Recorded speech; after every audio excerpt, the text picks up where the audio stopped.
Romanos capítulo 12, y vamos a leer los versículos 1 y 2. Por consiguiente, hermanos, os ruego por las misericordias de Dios que presentéis vuestros cuerpos como sacrificio vivo y santo, aceptable a Dios, que es vuestro culto racional. Y no os adaptéis a este mundo, sino transformaos mediante la renovación de vuestra mente, para que verifiquéis cuál es la voluntad de Dios, lo que es bueno, aceptable y perfecto.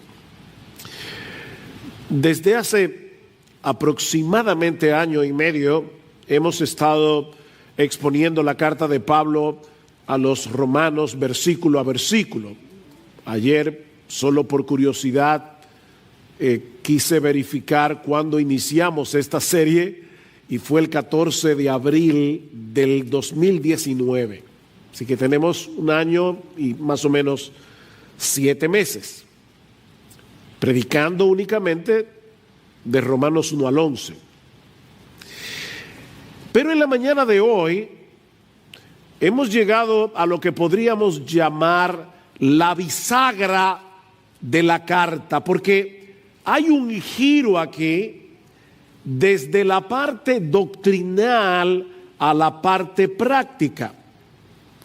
En los primeros 11 capítulos, Pablo ha venido explicando con todo lujo de detalles en qué consiste el Evangelio, las buenas nuevas de salvación en Cristo para todo aquel que cree. Pablo introduce su carta mostrándonos a partir del capítulo 1, versículo 18, hasta el capítulo 3, versículo 20, cuál es la condición espiritual de toda la raza humana que hizo necesaria esa monumental, sorprendente, extraordinaria obra de salvación que Dios llevó a cabo por medio de la persona y la obra de nuestro Señor Jesucristo. Y actuando como una especie de fiscal general de la humanidad, Pablo va presentando su caso, argumento tras argumento, hasta llevarnos a su conclusión en el capítulo 3, versículo 10, donde él dice que en el mundo entero,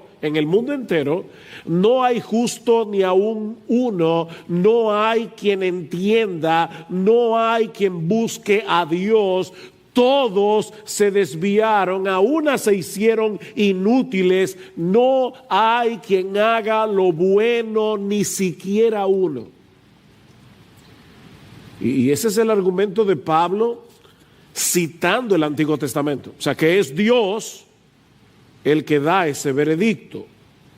Somos pecadores rebeldes, merecemos la condenación de Dios por causa de nuestros pecados. Pero mis hermanos y amigos que están aquí en esta mañana, es sobre ese fondo negro de nuestra condición espiritual que el diamante del Evangelio brilla en todo su esplendor. La buena noticia que el Evangelio anuncia es que Dios no nos dejó en esa condición de miseria, en esa condición de condenación, sino que proveyó a través de Cristo un Salvador que nos libra del pecado y que nos libra de todas las consecuencias del pecado. Dios, el Hijo, la segunda persona de la Trinidad, se hizo hombre, vivió una vida de perfecta obediencia a la voluntad de su Padre y luego murió en una cruz como un criminal para pagar por todos nuestros pecados. Él recibió sobre sí mismo voluntariamente toda la ira de un Dios perfectamente santo, perfectamente justo, toda la ira que tú y yo merecemos por causa de nuestros pecados. Eso fue lo que vimos desde la mitad del capítulo 3 hasta el capítulo 5 de la carta. Cristo unió nuestras vidas con la suya por medio de la fe. de tal manera que ahora su justicia perfecta cuenta como nuestra en el tribunal de Dios. Somos justificados, es decir, declarados justos en el tribunal de Dios, únicamente por medio de la fe en Jesús. De ahí lo que dice Pablo en Romanos capítulo 5, versículo 1, por tanto, habiendo sido justificados por la fe, tenemos paz para con Dios por medio de nuestro Señor Jesucristo. No tenemos controversias con Dios, podemos morirnos tranquilos. Pero el asunto no termina ahí, sino que debido a nuestra unión con Cristo, y guarden esa frase en sus mentes en esta mañana, debido a nuestra unión con Cristo, todos los que han sido justificados también han sido santificados. Hemos sido libertados de la esclavitud del pecado, para que ahora podamos gradualmente ser transformados conforme al carácter de nuestro Señor Jesucristo. Eso fue lo que vimos en Romanos capítulo 6, capítulo 7, capítulo 8. Eso en sí mismo es abrumadoramente extraordinario. Pero resulta mucho más sorprendente si consideramos el hecho de que la única razón, óyeme mi hermano, la única razón por la que ahora disfrutamos de todas esas bendiciones que fluyen de nuestra unión con Cristo es porque Dios de pura gracia decidió amarnos desde antes de la fundación del mundo, como vimos a partir del capítulo 9. Dios tuvo misericordia de nosotros porque Él decidió tener misericordia de nosotros. No había nada, ni en ti ni en mí, que nos hiciera atractivos a los ojos de Dios. Romanos 9:16, Romanos 9:18, Dios tuvo misericordia porque Dios tuvo misericordia. Porque Él decidió amarnos. Es por eso que Pablo concluye esta sección de la carta reaccionando en adoración al contemplar ese despliegue de la sabiduría de Dios. ¿Cómo solo Dios puede concebir un plan de salvación a través del cual Él perdona a pecadores culpables y aún así mantiene intacta su justicia? Y eso es lo que lleva a Pablo a decir en el capítulo 11, versículo 33, oh profundidad de las riquezas y de la sabiduría y del conocimiento de Dios, cuán insondables son sus juicios, inescrutables sus caminos, pues ¿quién ha conocido la mente del Señor? ¿O quién llegó a ser su consejero? ¿O quién le ha dado a Él primero para que se le tenga que recompensar? Porque de Él y por Él y para Él son todas las cosas. A Él sea la gloria por siempre. Amén. Y lo que vamos a ver ahora, a partir del capítulo 12 y hasta el final de la epístola, son las aplicaciones que se derivan de todo lo que Dios ha hecho a nuestro favor. Solo por gracia, solo por Cristo, solo por medio de la fe. Y hay al menos dos enseñanzas que podemos extraer de estos dos versículos de Romanos 12 con el que Pablo introduce esta última sección de la carta. La primera es que la vida cristiana práctica, porque recuerden, ahora vamos a ver las aplicaciones. La vida cristiana práctica se construye sobre el Evangelio. O si quieren ponerlo en las palabras de Pablo, la vida cristiana se construye sobre las misericordias de Dios. Vean una vez más el versículo 1. Por consiguiente, o como dice la Reina Valera del 60, así que, hermanos, os ruego por las misericordias de Dios que presentéis vuestros cuerpos como sacrificio vivo y santo, aceptable a Dios, que es vuestro culto racional. Esta exhortación no aparece en un vacío, ni todas las que vamos a ver a partir de ahora en la serie de Romanos, no son exhortaciones que aparecen en un vacío. Están relacionadas con todo lo que Pablo ha venido hablando del Evangelio en los primeros 11 capítulos de la carta. Primero el Evangelio, luego las exhortaciones. Y en este caso, mis hermanos, el orden de los factores sí altera el producto. Sí altera el producto. No podemos comenzar exhortando a las personas a que se comporten de cierta manera sin antes decirles lo que Dios ha hecho a nuestro favor en Cristo para hacer posible ese cambio radical en nuestras vidas. Primero el Evangelio, luego las exhortaciones. Mis hermanos, ese es el problema de los moralistas. Nosotros somos cristianos, no moralizadores. El problema de los moralistas es que sus exhortaciones a una vida buena no tienen ninguna base que la sustente. Los moralistas ponen el caballo detrás de la carreta, cuando debería ser delante, ¿verdad? Para que mueva la carreta. Los moralistas ponen el caballo detrás.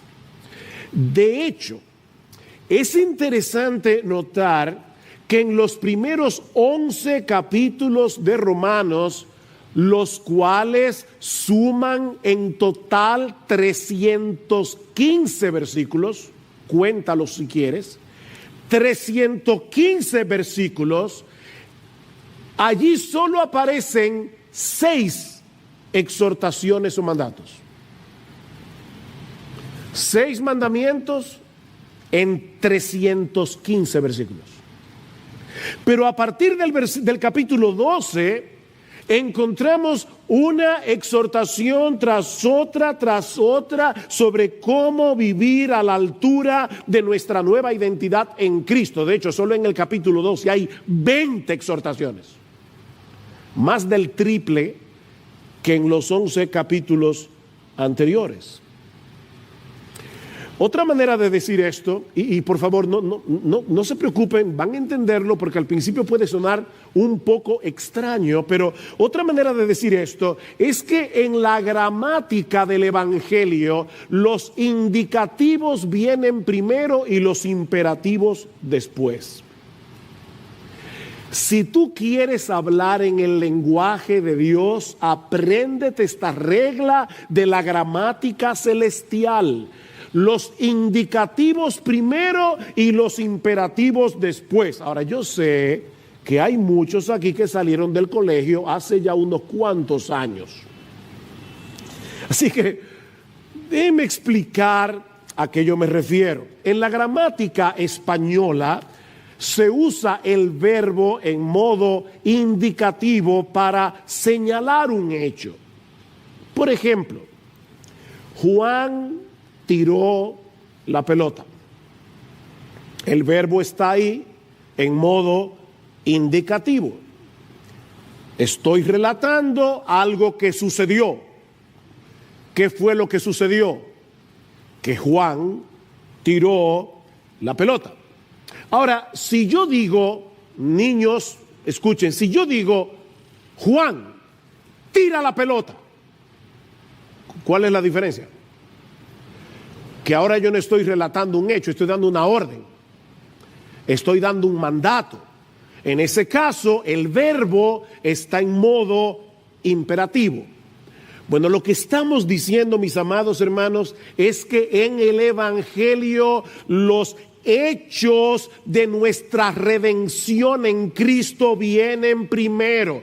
Los imperativos, exhortaciones, mandatos que se derivan de esos hechos vienen después. Esa es la gramática de Dios. El Evangelio contiene exhortaciones, de hecho lo vemos en nuestro propio texto de hoy en la mañana, pero como bien señala el teólogo escocés Sinclair Ferguson, estas exhortaciones se encuentran enraizadas en el rico suelo de la gracia. Hay exhortaciones en el Evangelio, pero están enraizadas en el rico suelo de la gracia de Dios. Es por eso que Pablo aquí apela a las misericordias de Dios antes de exhortar a los creyentes a que presenten sus cuerpos como un sacrificio vivo. Y noten, mis hermanos, que Pablo menciona aquí las misericordias de Dios. Él pudo haber dicho, os ruego por la misericordia de Dios, pero no fue lo que dijo. Él dijo, os ruego por las misericordias de Dios, en plural. Mis hermanos, el diamante del Evangelio tiene tantas facetas que podemos pasarnos el resto de nuestras vidas meditando en todas las maneras en que Dios nos ha mostrado y nos sigue mostrando su misericordia. Nuevas son cada mañana. ¿Saben que los diamantes dependen de su precio por los cortes que tienen? Bueno, el Evangelio tiene muchos cortes. Es un diamante multifacético. Este es un tema que nunca se agota. Podemos meditar en las misericordias de Dios las 24 horas del día, los 365 días del año, y nunca llegará el momento en que nos quedemos en blanco, sin nada por lo cual agradecer a nuestro Dios por todo lo que Él ha hecho, por todo lo que Él está haciendo y por todo lo que hará, únicamente por causa de Jesucristo. Mira, mi hermano, esas misericordias comenzaron antes de que tú nacieras. Esas misericordias comenzaron en la eternidad, cuando Dios nos escogió para amarnos en Cristo de pura gracia desde antes de la fundación del mundo. Miren, solo meditar en eso es suficiente para pasar el resto de nuestras vidas glorificando a Dios y dándole gracias. Él te amó, te escogió por nombre, con nombre y apellido, para que tú seas de Él.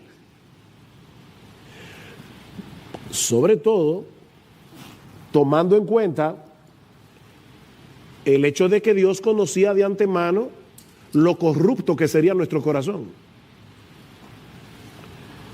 Dios sabía de antemano, cuando nos escogió, que nosotros no lo íbamos a escoger a Él naturalmente. Y sabía de antemano el precio que Él iba a tener que pagar para rescatarnos de esa condición y reconciliarnos con Él. La vida de su precioso Hijo. Mis hermanos, en la misma medida en que nosotros entendemos la magnitud de nuestros pecados, así como la gloria y majestad de aquel que estuvo dispuesto a hacerse hombre y sustituirnos en la cruz para pagar nuestra deuda con la justicia de Dios, en la misma medida en que nosotros entendemos eso, estaremos preparados para darle a nuestro Dios la gloria que Él merece. Esa es la meta final de nuestra salvación. La gloria de Dios. Que nuestro Dios reciba toda la gloria por lo que Él ha hecho a nuestro favor en Cristo. Escuchen cómo Pablo lo va a decir más adelante en Romanos capítulo 15, en el versículo 7. Por tanto, aceptaos los unos a los otros como también Cristo nos aceptó para gloria de Dios. Cristo nos aceptó para gloria de Dios. Pues os digo que Cristo se hizo servidor de la circuncisión para demostrar la verdad de Dios, para confirmar las promesas dadas a los padres y para que los gentiles glorifiquen a Dios por su misericordia. Cristo se hizo hombre para todo eso. Para que ahora podamos vivir el resto de nuestras vidas glorificando a Dios por su misericordia. Lo que nos lleva de la mano a la segunda parte de nuestro texto. Ya vimos que la vida cristiana se construye sobre el Evangelio, es sobre las misericordias de Dios, sobre lo que ya Dios hizo a nuestro favor. Cualquier cosa que nosotros hagamos de ahora en adelante no es para ganarnos el favor de Dios, es porque ya fuimos favorecidos por Él. Recuerden la gramática, primero los indicativos, luego los imperativos. Bueno, ahora vienen los imperativos.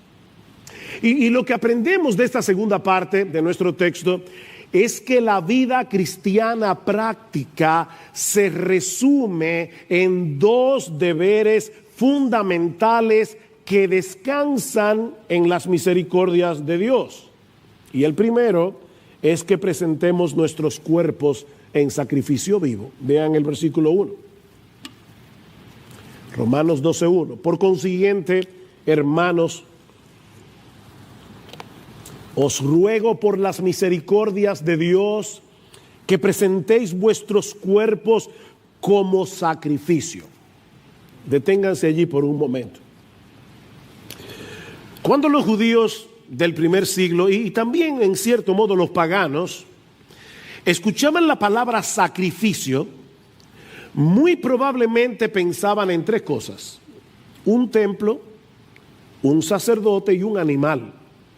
Un templo, un sacerdote y un animal.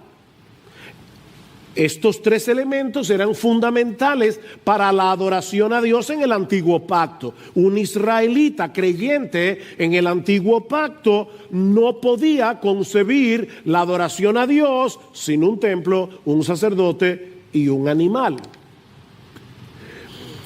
Pero cuando llegamos al Nuevo Testamento descubrimos algo sorprendente. Y es el hecho de que estos tres elementos del antiguo pacto, el templo, el sacerdote y el sacrificio, señalaban hacia nuestro Señor Jesucristo. Él es el templo final de Dios. Ustedes recuerdan en Juan capítulo 2 cuando Cristo le dice a los judíos: destruid este templo y en 3 días yo lo levantaré. Y ellos decían: ¿cómo es posible que este templo, el que Herodes estaba reconstruyendo, ha durado 40 años en su reconstrucción y tú lo vas a levantar en 3 días? Pero dice Juan 2:21, pero él hablaba del templo de su cuerpo. Jesucristo es el templo final de Dios. Por eso es que ya no adoramos ni en Jerusalén, ni aquí, ni allí. Estamos en Cristo, en el templo, todo el tiempo. Pero al mismo tiempo, Él es el sacerdote y el sacrificio. Él es el sacerdote que en el altar de la cruz se ofrece a sí mismo como el Cordero de Dios que quita el pecado del mundo. Eso es lo que vemos en toda la carta a los hebreos. Él es el sacrificio final.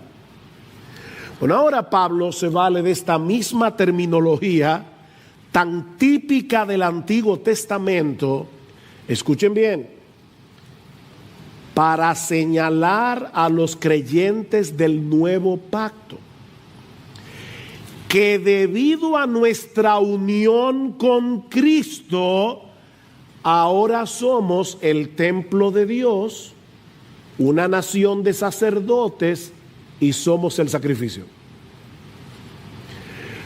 Recuerden, Cristo es el templo, el sacerdote y el sacrificio, y nosotros estamos en Él. Así que por causa de nuestra unión con Cristo, nosotros somos el templo, nosotros somos los sacerdotes y nosotros somos el sacrificio. Vean lo que dice en Primera de Pedro capítulo 2 versículo 4 al 5, y ese texto es importante porque usa palabras muy similares a las de Romanos 12:1. Dice Pedro: viniendo a Él como una piedra viva, desechada por los hombres, pero escogida y preciosa delante de Dios, también vosotros como piedras vivas, sed edificados como casa espiritual, el templo, para un sacerdocio santo, para ofrecer sacrificios espirituales aceptables a Dios por medio de Jesucristo. ¿Ven?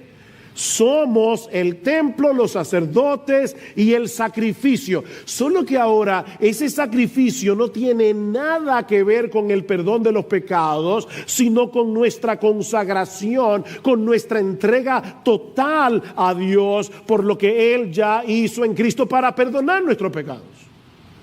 Nosotros no hacemos sacrificios para el perdón de los pecados. Eso lo hizo Jesús. Por eso es que Pedro dice que nuestros sacrificios espirituales son aceptables a Dios por medio de Jesucristo. De manera que el sacrificio del que Pablo está hablando en Romanos capítulo 12, versículo 1, mis amados hermanos, es la entrega de todo nuestro ser como una manifestación de nuestra gratitud hacia Dios por todas sus misericordias. En vez de traer un animal para ser sacrificado como hacían los israelitas en el Antiguo Testamento, nosotros somos el sacrificio. Ese es el culto, dice Pablo al final del versículo 1, que ahora rendimos a Dios, la presentación de nuestros cuerpos como un sacrificio vivo. Hay una obsesión ahora con el cuerpo. Y eso no es nuevo, los griegos tenían esa misma obsesión. Una obsesión, los gimnasios son el nuevo templo de hoy, donde las personas van a adorar. Y yo no digo que todo el que vaya a un gimnasio va por eso. Yo estoy diciendo simplemente que hay personas que usan los gimnasios como un templo de adoración a su propio cuerpo. Hay una obsesión con el cuerpo. Y lo que Pablo está diciendo es, sí, toma ese cuerpo y sacrifícaselo a Dios. Esa debe ser tu obsesión. No las libras. El sacrificio, la consagración.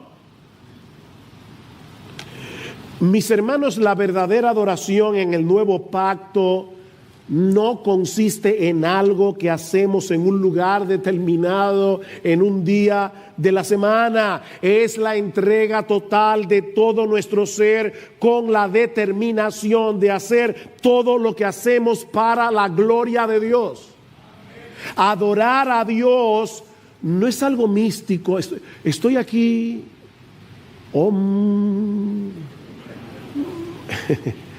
No. Esto es algo bien concreto. Entrega tu cuerpo. Es convertir en un acto de adoración todo lo que hacemos con este cuerpo. ¿Ven por qué yo les decía y oraba para que el Señor nos ayudara a tener un entendimiento más amplio de lo que significa ser cristiano? Mis hermanos, esa es la misma enseñanza que vimos hace meses atrás cuando estudiamos Romanos capítulo 6. Vayan conmigo una vez más a Romanos capítulo 6, versículo 11. Así también vosotros consideraos muertos al pecado, pero vivos para Dios en Cristo Jesús. Esa es la enseñanza, la exhortación. Por tanto, no reine el pecado en vuestro cuerpo mortal, para que no obedezcáis sus lujurias, ni presentéis los miembros de vuestro cuerpo al pecado como instrumentos de iniquidad, sino, aquí está la exhortación de Romanos 12, presentaos vosotros mismos a Dios como vivos de entre los muertos y vuestros miembros a Dios como instrumentos de justicia.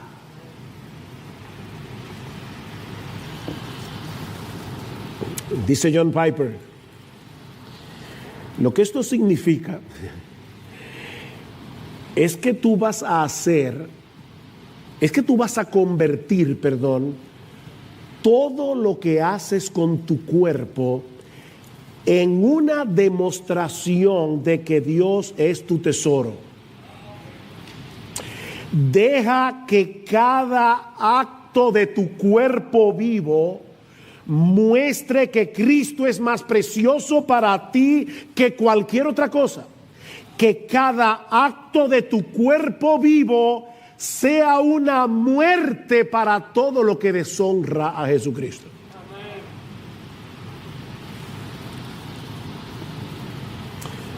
La razón por la que Pablo nos exhorta a presentar nuestros cuerpos, los evangélicos hablamos mucho de entregar el alma. Vamos a salvar almas. No, vamos a salvar gente que tienen cuerpo y tienen alma. Y cuando Cristo salva, salva el cuerpo y el alma. No una sola cosa.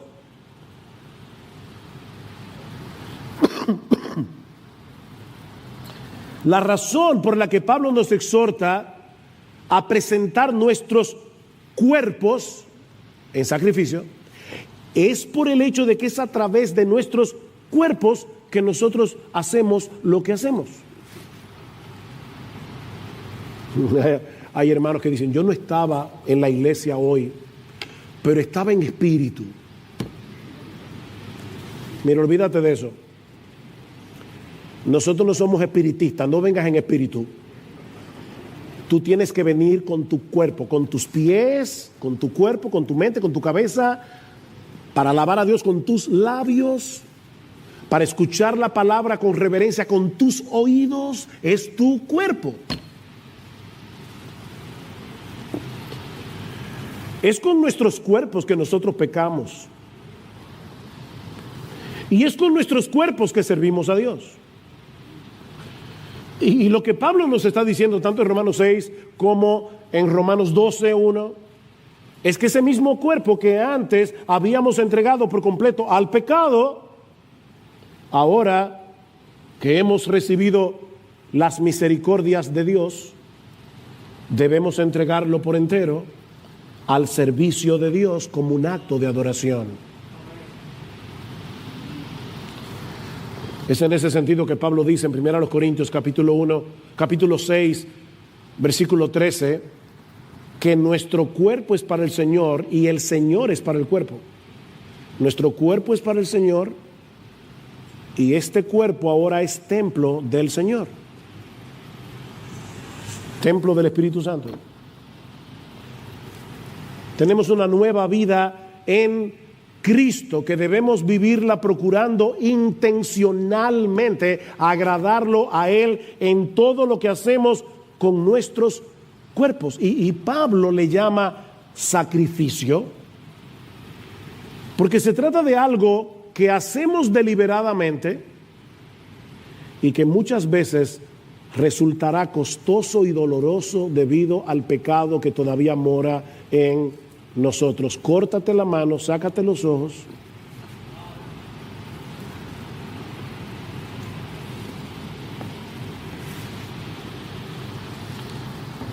Y miren, mis hermanos, contrario a lo que mucha gente piensa, esta no es una entrega que se hace una sola vez. Ciertamente, todos nosotros nos entregamos a Dios en el momento de nuestra conversión. Pero constantemente debemos recordar que nuestros cuerpos no nos pertenecen. Por eso es que el Señor nos dice en Lucas, niégate a ti mismo, toma tu cruz cada día y sígueme. ¿Por qué cada día? O porque todos los días yo trato de bajar mi cuerpo de esa cruz. Constantemente debemos recordar que este cuerpo es el instrumento con el que ahora adoramos a Dios, procurando su gloria en todo lo que hacemos, ya sea que estemos aquí congregados como iglesia o en nuestros lugares de trabajo o compartiendo con nuestra familia en casa o en nuestro tiempo de ocio. Debemos actuar como lo que somos. ¿Y qué es lo que somos? Adoradores del único Dios vivo y verdadero.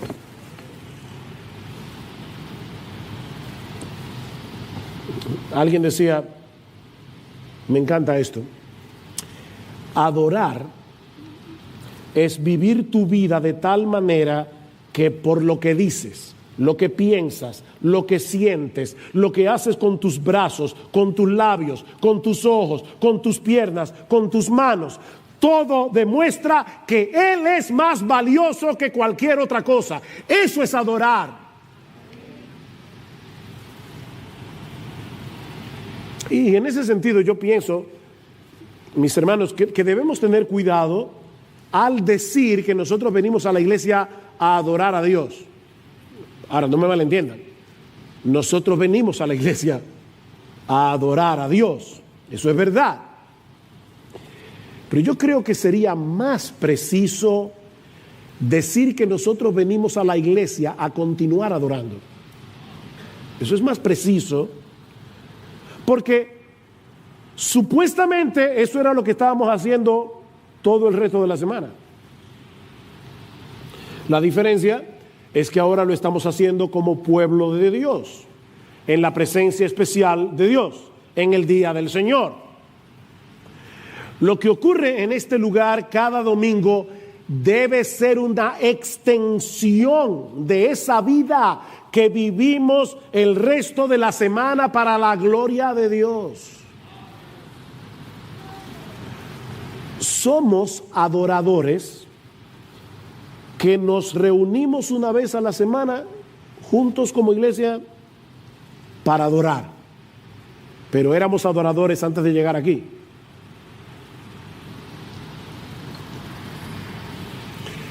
Y esa es una idea que se repite una y otra vez en el Nuevo Testamento. Por solo citar algunos textos, en Filipenses capítulo 3, ¿recuerdan que leyó Marcos? Nosotros somos la verdadera circuncisión, los que en espíritu adoramos a Dios y nos gloriamos en Cristo Jesús. ¿Cuándo es eso? Cuando estamos aquí en la iglesia, los 7 días de la semana. 1 Corintios 6. ¿O no sabéis que vuestro cuerpo es templo del Espíritu Santo, que está en vosotros, el cual tenéis de Dios, y que no sois vuestros? Somos templo 24/7, el creyente. Pues por precio habéis sido comprados. Por tanto, glorificad a Dios en vuestro cuerpo y en vuestro espíritu, los cuales son de Dios.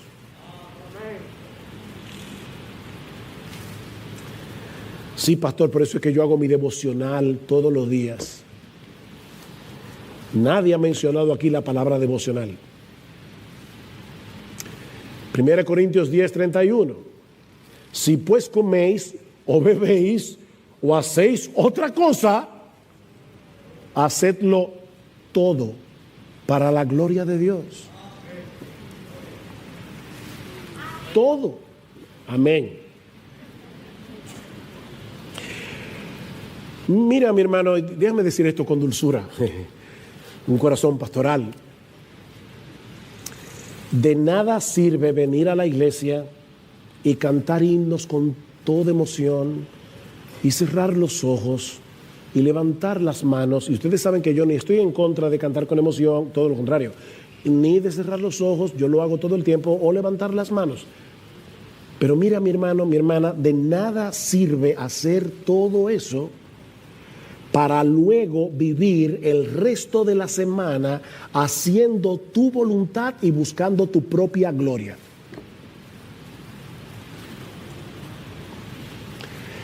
La verdadera adoración es un estilo de vida.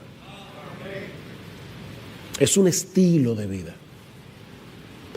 Ya que Dios nos compró para Él, debemos presentar nuestros cuerpos como sacrificio vivo y santo. Es decir, lo contrario a lo que hacíamos cuando éramos inconversos, que usábamos los miembros de nuestros cuerpos para pecar contra Dios, para vivir de espaldas a Dios. Ese sacrificio, dice Pablo, es aceptable a Dios. Y eso parece que está de más. Pero Pablo quiere enfatizar el hecho de que nuestra meta en la vida ha sido reorientada. ¿Tú viste eso? Nuestra meta en la vida en el momento de la conversión fue reorientada radicalmente. En vez de procurar agradar a los demás, en vez de procurar agradarte a ti mismo, nuestra meta es agradar a Dios. Y todo lo que hagáis, sea de palabra o de hecho, hacedlo todo en el nombre del Señor Jesús, dando gracias a Dios Padre por medio de Él. Si lo que vas a hacer, tú no puedes hacerlo en el nombre de Jesús, ni dándole gracias a Dios por eso que tú vas a hacer, no lo hagas. No lo hagas.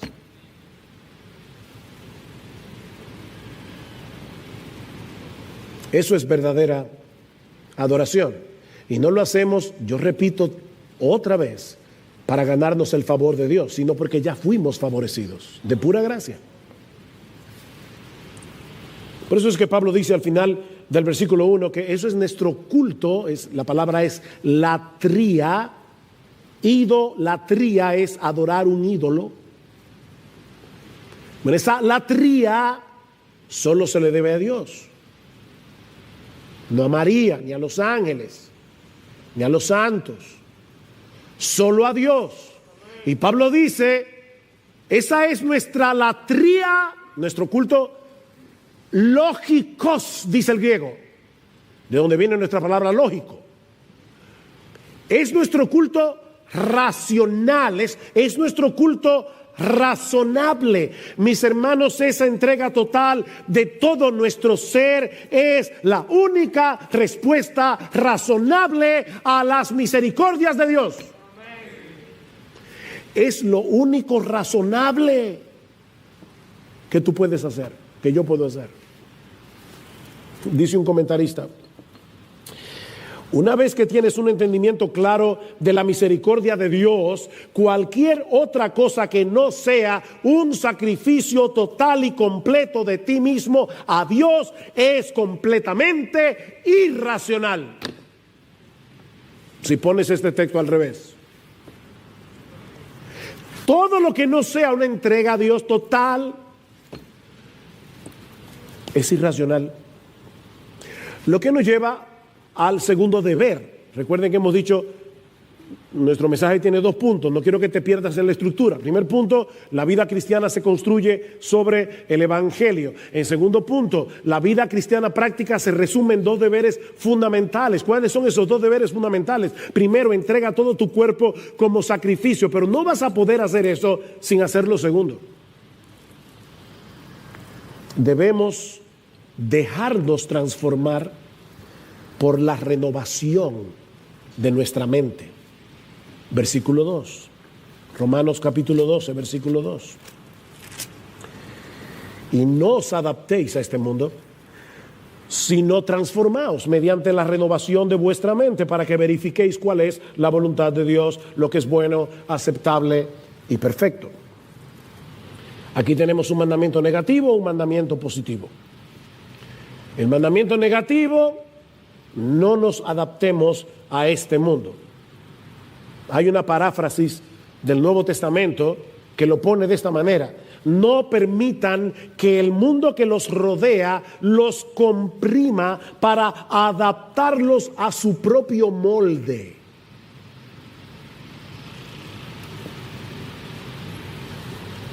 Este mundo tiene un sistema de valores y de prioridades totalmente contrarios a Dios, y no es un mundo pasivo. Este sistema mundano en el que nosotros vivimos, cuando hablamos del mundo aquí, no nos estamos refiriendo al planeta Tierra, nos estamos refiriendo a ese sistema de maldad que impera en este mundo y que es contrario a Dios. Ese sistema, mis hermanos, trata por todos los medios de imponerse sobre nosotros. Frecuentemente de una manera sutil, no es tan claro a veces. De hecho, la mayoría de las veces no es tan claro. En una manera sutil, insistente, constante, prolongada.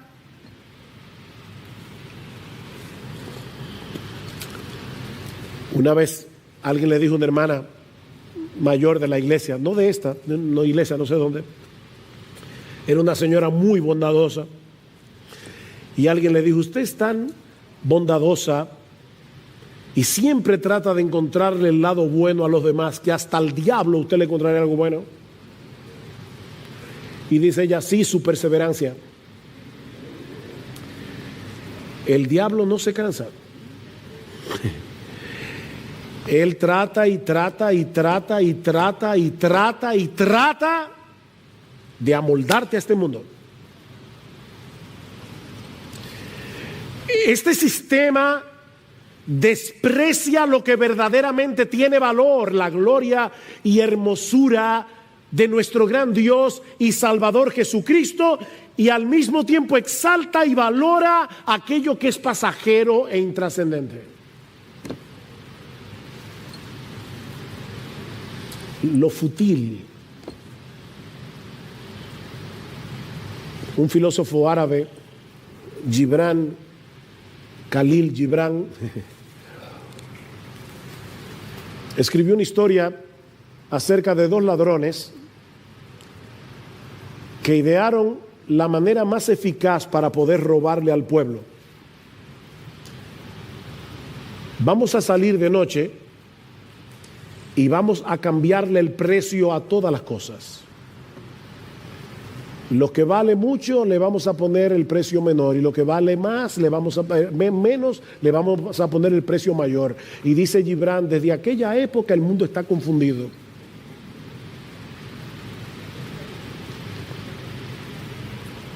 No se están engañando. Y lo que Pablo está diciendo aquí es que debemos rebelarnos contra eso. Rebélate contra ese sistema. No dejes que te arrastren hacia ese sistema de valores. Te están engañando.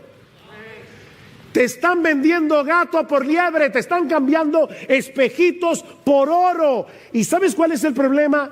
Que todos nosotros nacemos ya con ese software instalado, una mentalidad equivocada.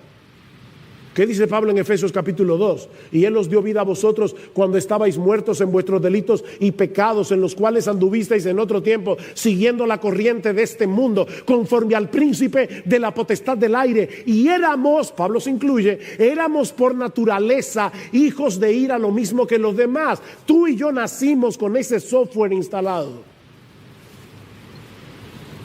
para pensar mal. Nosotros vinimos al mundo con una mente distorsionada, llena de mentiras. Es por eso que necesitamos ser transformados por medio de la renovación de nuestra mente, por medio de la renovación de nuestro entendimiento, que es la parte positiva de la exhortación. Y aquí hay otra cosa gramatical interesante. El verbo que usa Pablo, transformar, metamorfeo, metamorfosis, de donde viene la palabra metamorfosis, ese verbo es un imperativo pasivo. Y eso es extraño, porque te está mandando algo en lo que tú eres pasivo. ¿Cómo podemos traducir eso? Déjate transformar. ¿Ven? Déjate transformar. La verdadera santidad no consiste simplemente en tratar de cambiar nuestra conducta. No. Necesitamos permitir que la luz del Evangelio penetre, ilumine nuestro entendimiento, instale en nosotros una nueva forma de pensar, un nuevo sistema de valores. Ese proceso se inicia en la conversión. Dice Tito, fuimos renovados por el Espíritu Santo, y usa la misma palabra aquí. Pero es algo que continúa a lo largo de toda nuestra vida. Ahora, noten que aquí no estamos hablando simplemente de recibir nueva información.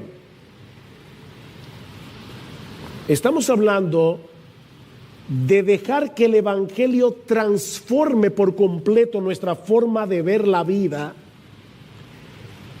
al contemplarla a través de la hermosura de Jesús.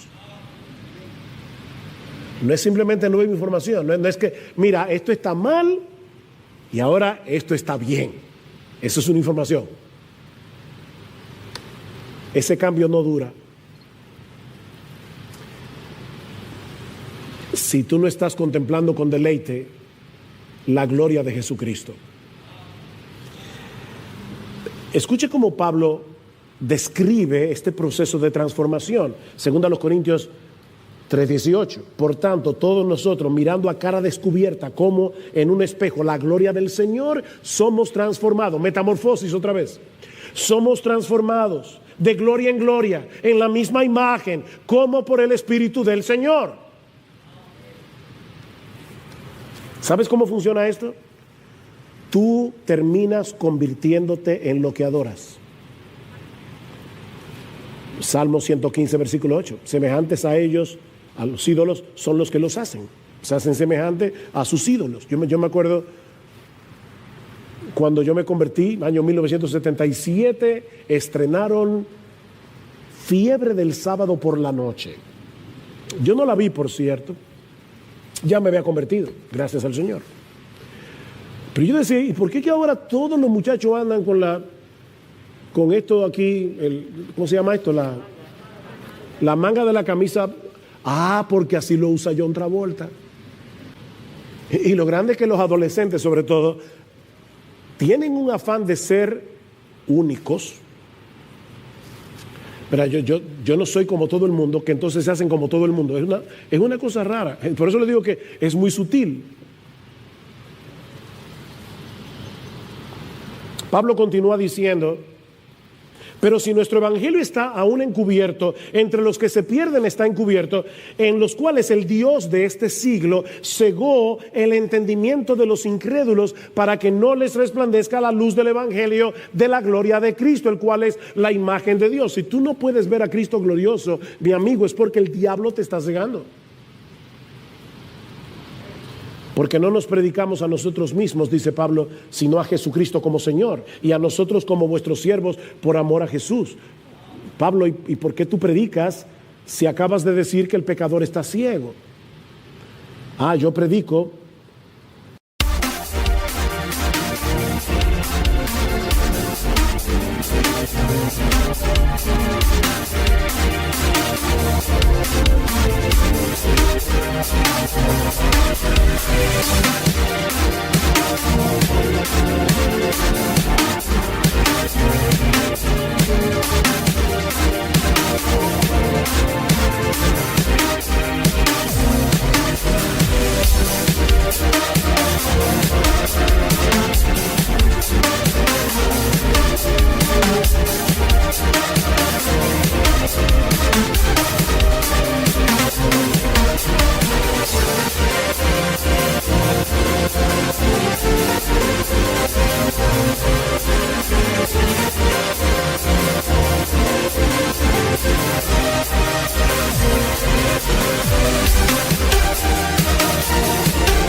Porque Dios, que mandó que de las tinieblas resplandeciese la luz, es el que resplandeció en nuestros corazones para iluminación del conocimiento de la gloria de Dios en la faz de Jesucristo. ¿Ves?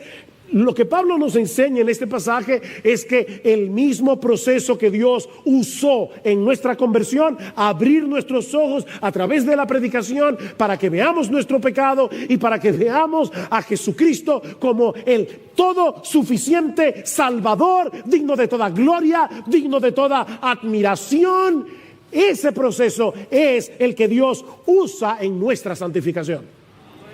El mismo proceso que usó en la conversión es el que usa en la santificación. Viendo su gloria somos transformados de gloria en gloria. Sinclair Ferguson, otra vez, Lo explica de esta manera: en la medida en que la grandeza del Evangelio comienza a llenar y a expandir nuestras mentes, mientras llegamos a conocer al Hijo de Dios a través de la palabra de Dios y por el Espíritu de Dios, un proceso de cambio toma lugar en nuestros pensamientos, en nuestros sentimientos, en nuestros deseos y en nuestro vivir. La palabra de Dios y el Espíritu de Dios obran juntos, transformándonos activa y poderosamente.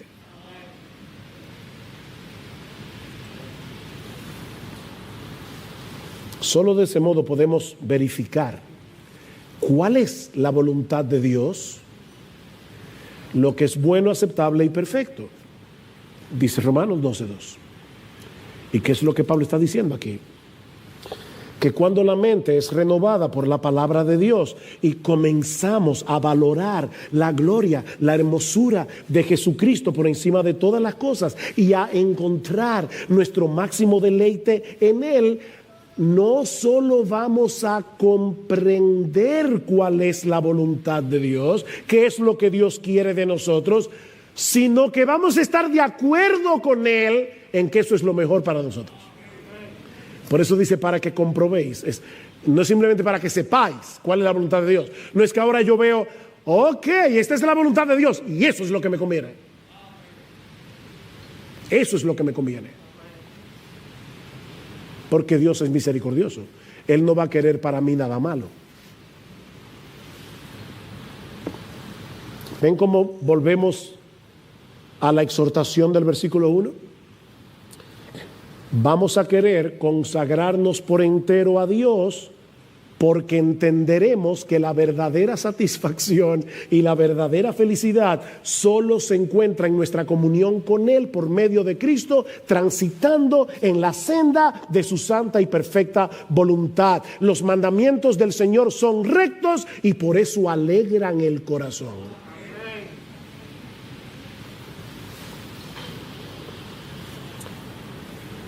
El hecho de hablar de sacrificio puede llevarnos a pensar que el llamado de Dios es algo como esto. Mira, tú vas a vivir una vida miserable aquí en la tierra, pero no te preocupes que al final viene la gloria. ¿Verdad? Eso es como alguna gente ve la vida cristiana. Aquí una desgracia, pero no te preocupes, esa desgracia dura poco.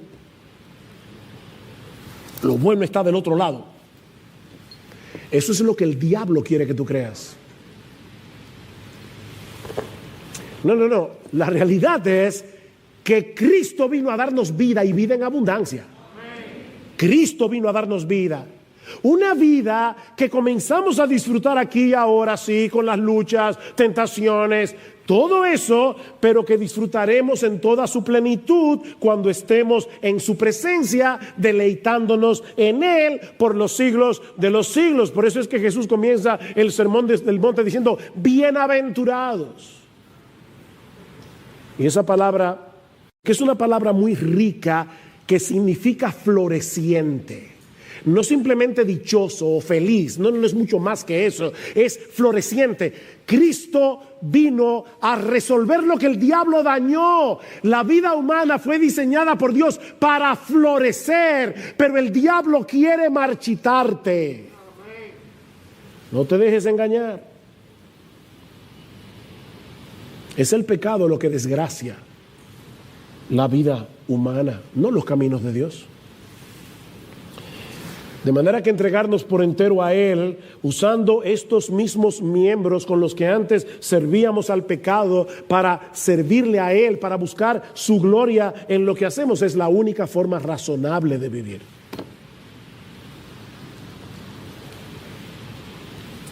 Y a la luz de esa realidad, déjame hacerte una pregunta. Leímos Filipenses 3, donde Pablo dice, yo lo tengo todo todavía por basura. Pablo escribió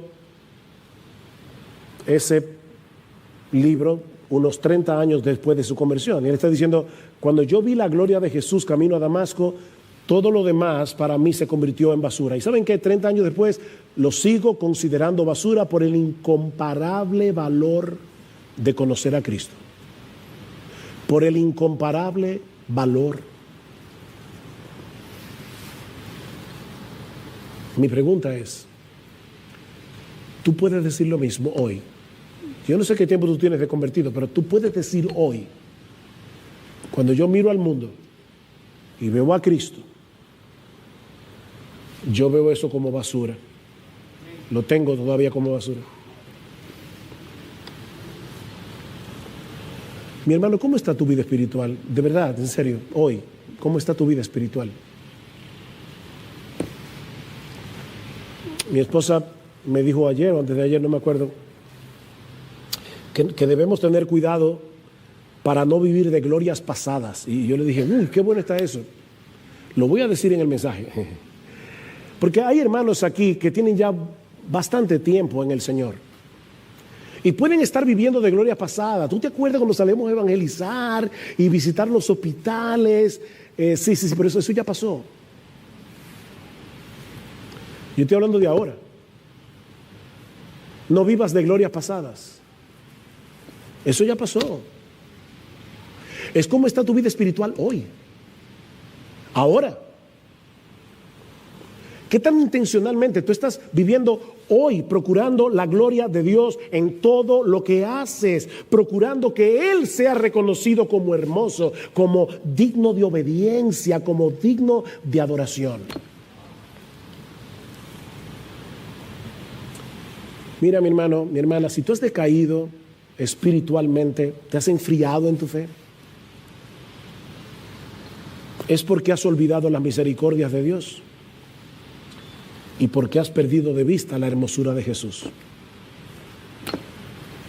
Es tan sencillo como eso. La gloria de Jesús está eclipsada. ¿Saben lo que es un eclipse, verdad? Que aquí está el sol, la luna se interpone, ya no veo el sol, ya no veo la luz como la veía antes, el mundo como que pierde su color, se vuelve mustio, gris. ¿Es así como tú ves la vida cristiana ahora? Jesús está eclipsado. Porque otras cosas se están interponiendo entre tú y Él. Pero mi hermano, tú no tienes que seguir viviendo en esa mediocridad espiritual. Vuelve a meditar en las misericordias de Dios para contigo. Vuelve a meditar en las misericordias de Dios, en las pasadas, en las presentes. Recuerda, nuevas son cada mañana. Hace mucho leí la historia de un individuo que va manejando su carro y cuando llega a la vía del tren, de repente el carro se le apaga.